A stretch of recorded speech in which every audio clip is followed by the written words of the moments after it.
First News with Keeler in the morning on WIBX and WIBX950.com. There's a story up on our website. 2 local men lucky to survive frigid Alaskan mountain plane crash. And it is really just an unbelievable story.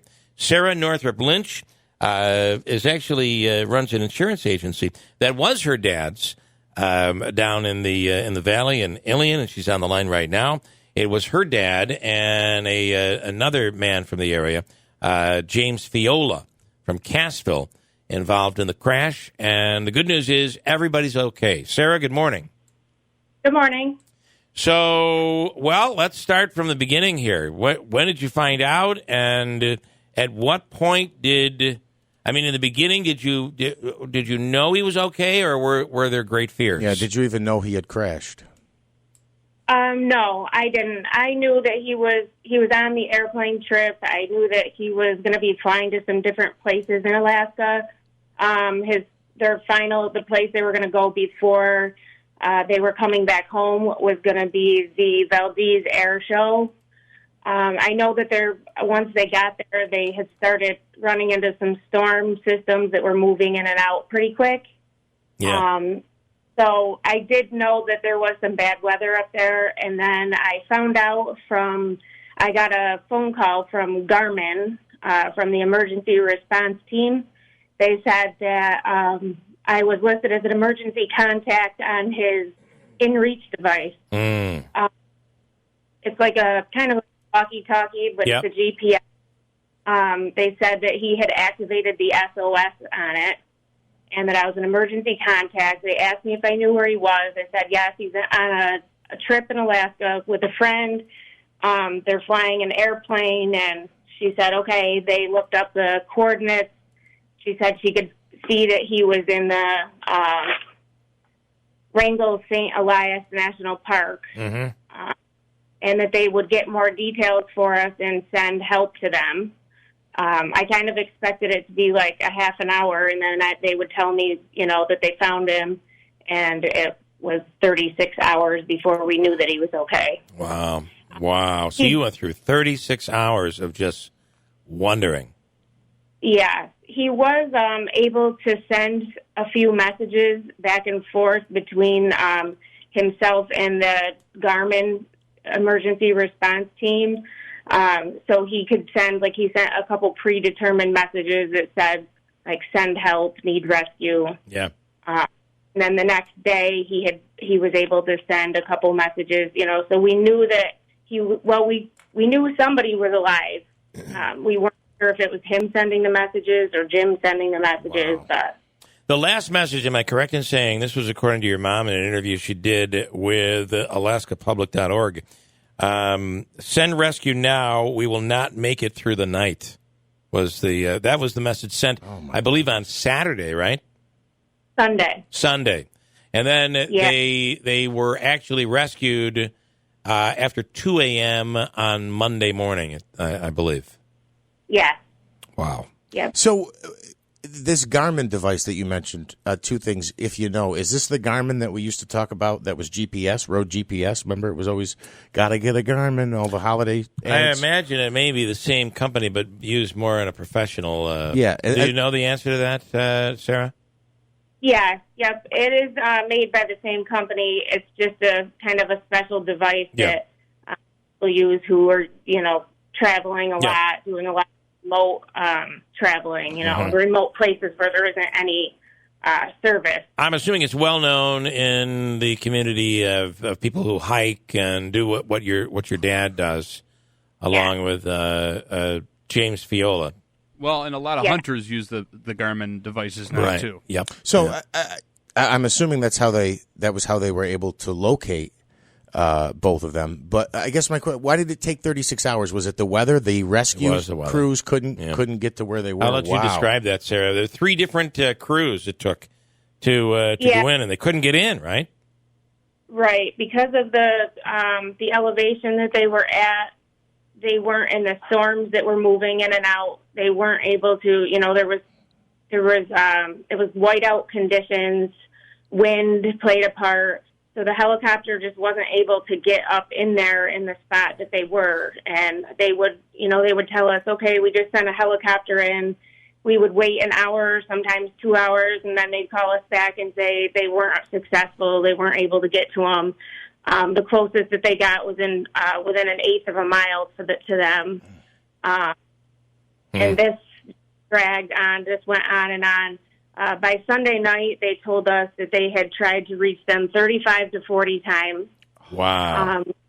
And they just, because of the weather, they weren't able to. They said they were hoping for a break in the weather between like 9 p.m. their time and 2 a.m. And then finally at 2:22, they got them. So there must have been finally a break where they could safely go in. They were able to get a shot of the crash site. There's a video up on our website that is something to see, and it shows you just where. I mean, there's rural. You're out in a rural area, and then there's this. This is like you're out basically on a mountain glacier. You're out in you are in a very hard to get to place, and that's where they were. And then there's the surviving the plane crash in the first place, right? Right. Yep. That was the first thing that they survived. That my father said he doesn't know how they managed to survive it. They were in the mountains, and they kind of managed to land in this spot, like between the mountains. It was like 4 feet of snow, so I'm sure that helped. Yeah. To, in their, the impact. But they, both only had minor injuries, but then after that had to survive the 36 hours of the storms. How cold was it? Do you have any idea? I don't know from them, but we kept checking the weather in the area, and it was like 20, 25 degrees or so. Yeah. But the area probably wasn't showing that elevation, so right, it was probably much. The winds were 50 to 60 miles an hour, they told us. Wow. Yeah, you put the winds together with the elevation, with nighttime, and holy cow. So, so your mom is out there now? Yes. Yep. My mother, my sisters, and my brother are out there with him now. All right. Wow. And they'll be coming home, and I'm sure that they'll be happy to get home after this endeavor. Yes, definitely. Wow. When do you get to see him? When's he coming back? Hopefully tomorrow. Wow.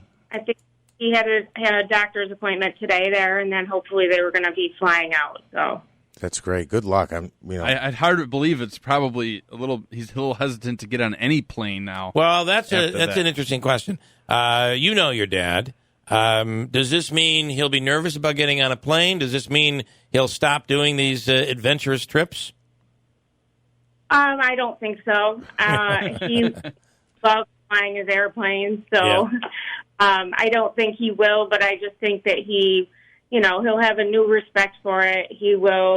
I think he'll stay more local, not, be sure mountains and stuff like that as much. But he really likes it and enjoys it, so I don't think it'll stop him. Well, that's what you work for, right? We work for. The only problem is you're in the insurance business. I mean, you guys know the numbers. It's just regular people. We're all like we don't look at things in the same way, but there are statistics out there, and yet there's that drive for adventure.